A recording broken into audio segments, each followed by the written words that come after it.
তৃণমূল সূত্রে জানা গিয়েছে, বৃহস্পতিবার রাতে কালীঘাটের বাড়ির চত্বরে হাঁটছিলেন মুখ্যমন্ত্রী। সেই সময়ে কোনোভাবে পড়ে যান তিনি। সামনের দিকে ঝুঁকে পড়ে যাওয়ায় কপালে চোট পান। গলগল করে রক্ত বেরোতে থাকে। প্রথমে তাকে বাড়ির ভেতরে নিয়ে যাওয়া হলেও সঙ্গে সঙ্গে এসএসকেএম হাসপাতালে নিয়ে যাওয়ার সিদ্ধান্ত নেওয়া হয়। দলের সর্বভারতীয় সাধারণ সম্পাদক অভিষেক বন্দ্যোপাধ্যায় তাকে নিয়ে নিজের গাড়ি করে হাসপাতালে নিয়ে যান। চিকিৎসকেরা তাকে দেখেই মমতার কপালে সেলাই করতে হবে বলে জানান।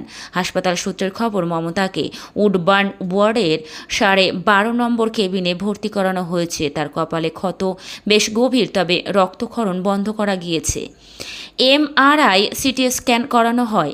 একটি মেডিকেল বোর্ডও গঠন করা হয়েছে। চিকিৎসকদের পর্যবেক্ষণে রয়েছেন মুখ্যমন্ত্রী। অভিষেকের পাশাপাশি হাসপাতালে গিয়েছেন অভিষেকের মা লতা বন্দ্যোপাধ্যায়, রাজ্যের মন্ত্রী ফিরহাদ হাকিম, চন্দ্রিমা ভট্টাচার্য এবং শোভনদেব চট্টোপাধ্যায়। এছাড়াও হাসপাতালে যান দলের রাজ্য সভাধিপতি সুব্রত বক্সী, কলকাতা দক্ষিণের সাংসদ